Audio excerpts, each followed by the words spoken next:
malinaw po na mayroong paglabag sa mga batas. Ayun. May mga batas sa Pilipinas na hindi sinunod ng Rappler management. Kaya sila ipinasara. You're watching JCR TV. Security Exchange Commission, ginagawa nyo ang trabaho nyo. Ang galing nyo. Oo, dahil partner Mike, karugtong sa balitang yan, dahil nga mismo ang CEO na Rappler at convicted of cybercrime pa ito, na si Maria Ressa, ang nag-anunsyo na Pinasasara na. babay na. Babay Sinasara na. sila. Sasara na. Pero ginawa po ito ng Security Exchange Commission, walang ibang dahilan. Yes. Malinaw po na mayroong paglabag sa mga batas. Ayun. May mga batas sa Pilipinas na hindi sinunod ng Rappler management. Kaya sila ipinasara. Wala hong ibang dahilan. Kaya sabi ko, congratulations sa Security Exchange Commission kasi trabaho nila yon. Ayun. Lahat ng klaseng business or lahat, hindi man lahat, maraming mga business sa Pilipinas, dapat meron kayong approval before SEC, di ba? Kung wala niyan, house show kayo. Salitang kanto, ibig sabihin, peke. Eh ngayon, lumalabas po sa kanilang mga pagsusuri, may mga violation. Kaya hindi lang po Security Exchange Commission na nagsabi, shutdown or sasara sila. Ultimo yung binabanggit mo, partner, na personality, ay nagsabing sila ay pinagsarado. So, yan po yung walang motibo. Balita lang ho yan. Yan talagang istorya. Wala tayong magagawa. Hindi kami natutuwa dahil nangyari yan. Kasalanan ninyo dahil kayo may pagkukulang. Under the law, hindi kayo sumunod sa mga rules and regulation ng Philippine law. Yan ang problema. At hindi naman tayo ang nagbalita nito, partner, sa isang post nga ni Maria Siya mismo Ressa. eh. Siya mismo ang nag-anunsyo hinggil nga sa balitang yan, desisyon ng SEC, partner. SAC. Hindi ko alam kung anong purpose niya na ito ba ay nagpapaawa o ito ay ano pa natin describe yan? Simpatya. Ako ano nga, nagpapaawa ba siya or gusto lang niya talagang tanggapin ang desisyon ng Philippine government? Dalawa lang. Kasi ang Security Exchange Commission, gobyerno yan. Kaya sinasabi ko, yung desisyon ng Philippine government, malamang tinanggap niya, kaya niya sila mismo ang pinanggalingan itong istoryang ito. Or pwede naman sigurong, ayan na nga, huwag naman kayo magagalit. Baka naghahanap ng kakampi. Pero wala tayong magagawa. Batas ay batas. Noon pa ito, partner Mike, di ba? Hindi lang Yes. ito ngayong taon na wala silang SEC registration. Kaya nga ngayon lang, medyo nagdesisyon na talaga na dapat nang ipasara. Shutdown. Shutdown yung Rappler. Yan ho, tingnan natin kung ano pa mang mangyayari dyan. Pero naibabalita lang po natin ito at yan ho, alam nyo, sa balitaan, sa larangan ng aming pagbabalita, kahit sino, kakampi man o hindi, kahit media pa yan, kung may balitang galing sa kanya o balitang may kaugnayan sila, ibabalita pa rin natin. At so, walang personalan. Talaga hong ito ho ay may pinanguhugutan mula sa gobyerno. Security Exchange Commission po. At kung maalala mo, partner Mike, maraming balita na tayong natatanggap. At mismo Yes. ang Pangulo na ang nagsabi na ang Rappler ay isang foreign-funded, CIA-funded partner.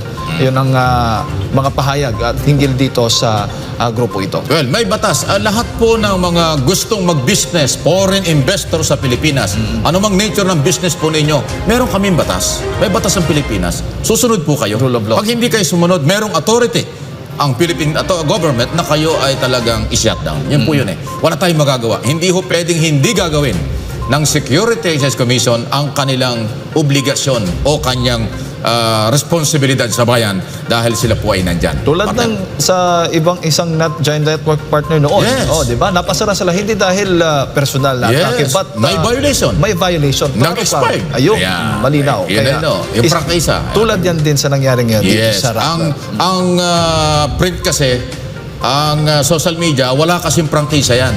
So, Security Exchange Commission talaga ang merong control dyan. Hindi katulad ng broadcast business, may prangkisa yan. So, National Telecommunication, ang merong authority na bigyan sila ng pagkakataon o isara kung walang prangkisa o walang lisensya. Yun. Ay, nako po, mga sangkay. Bad news. Mayroon pong isang kaganapan ngayon sa Rappler na siguradong sigurado. Ikatutuwa nyo. Ba't ganun? Akala ko ba bad news? Bakit ikakatuwa? Ito po kasi yun, mga sangkay.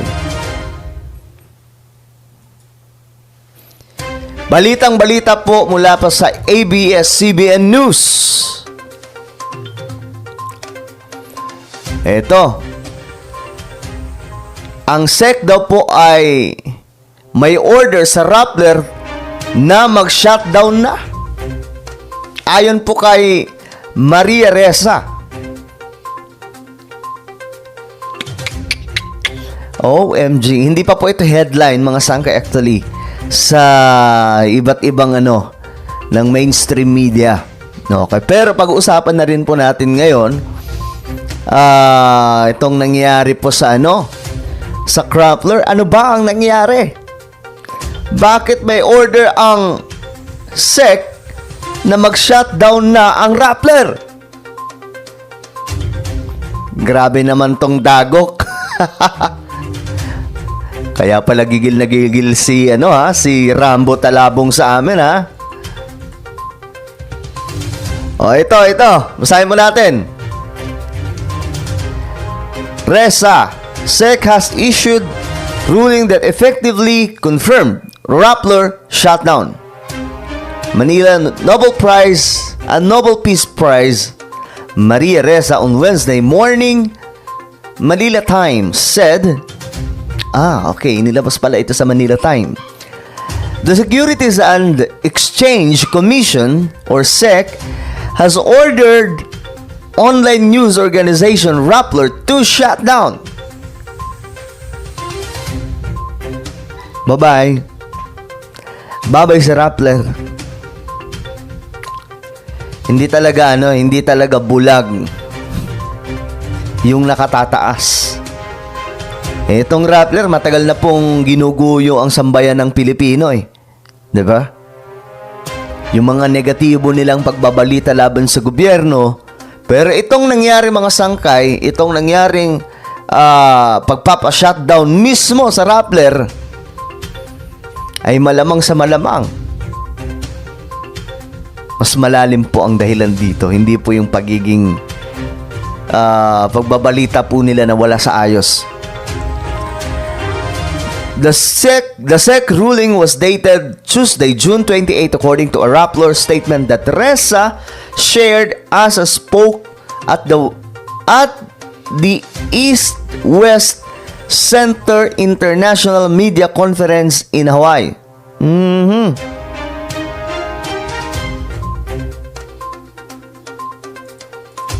So ayan, breaking news.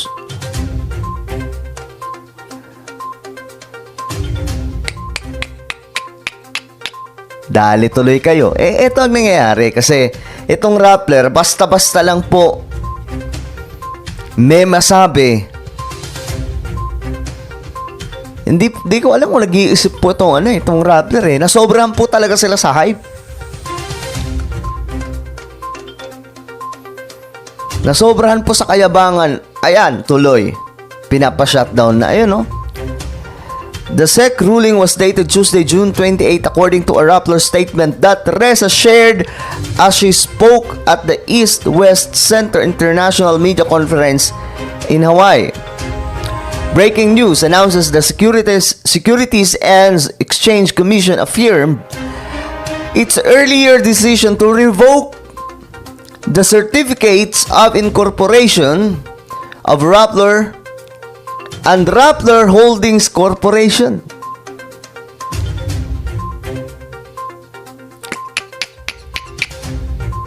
Ayan ang napapala.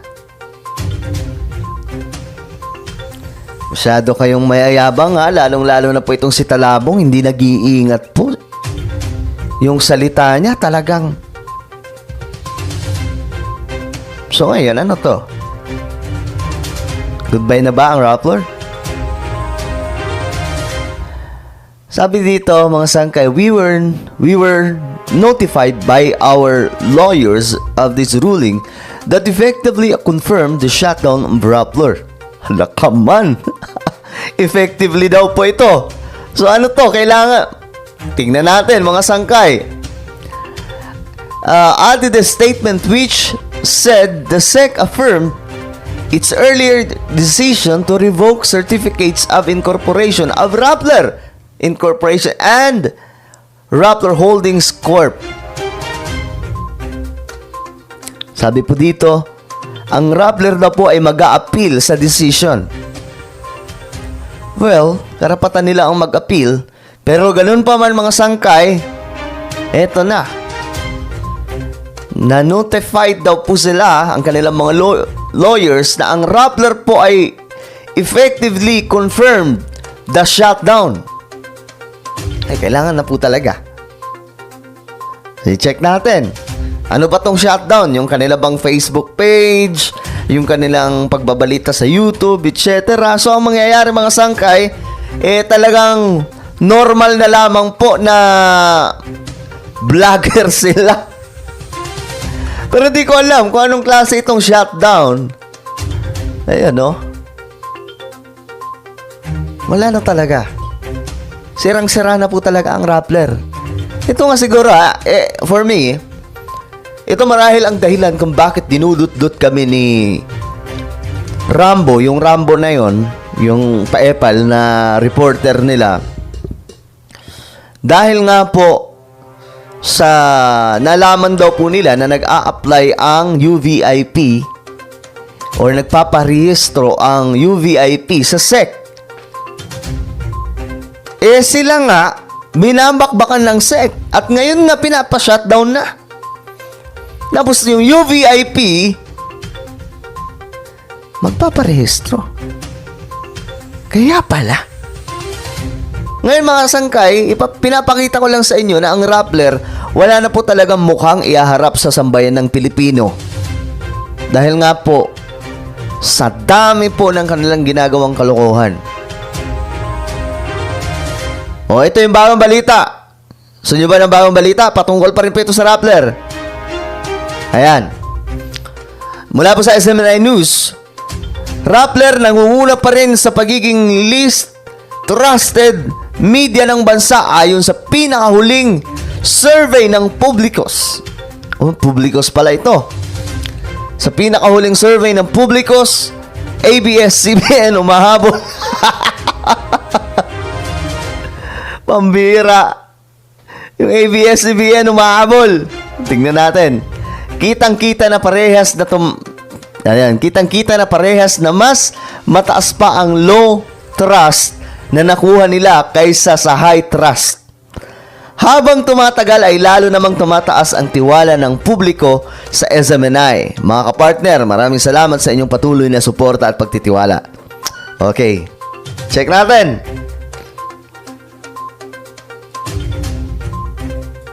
Ayan. Hanapin natin yung Rappler. Ayong. Tingnan natin yung no trust, oh. 27, Rappler. Nangunguna nga, guys. Sinundan ito ng ABS-CBN, oh. Ayan, 17. Check nyo mabuti, ha. Yung Rappler, ayan, makikita nyo, yung no trust, 27. Ang ABS-CBN naman, ang no trust is 17. Anong nangyayari? Bakit ganon? Pambihira naman.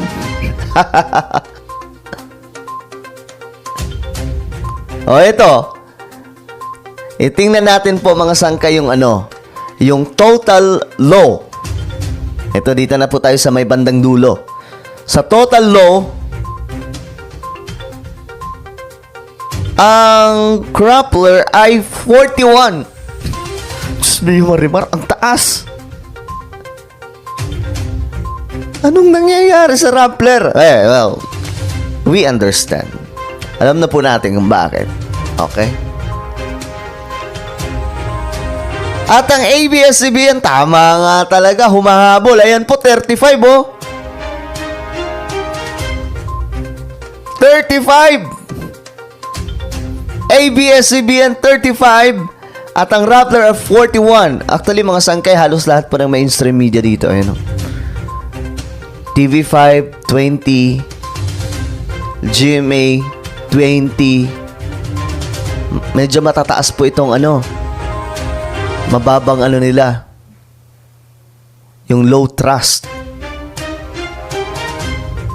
Pabagsak ng pabagsak po talaga yung tiwala. Kaya nga ang advice ko talaga sa mga mainstream media, May panahon pa para magpakabait at suportahan ang gobyerno, magbalita ng tama.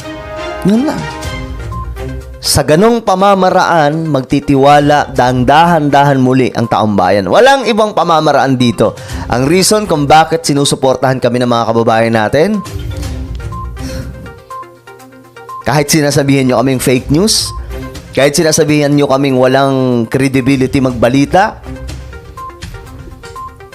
ay dahil po tapat kami sa pagbabalita. Tapat kami sa mga isinisiwalat dito. Yung mga opinion namin dito ay base po sa nakikita naming katotohanan. Oh, ngayon, no? Congratulate natin po yung Rappler. Yung Rappler talagang 41 eh.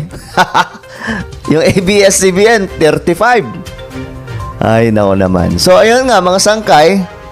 Again, ang Rappler po ay... Ang SEC po ay may order sa Rappler na mag-shutdown na. Okay? At tingnan po natin yung mga susunod na balita.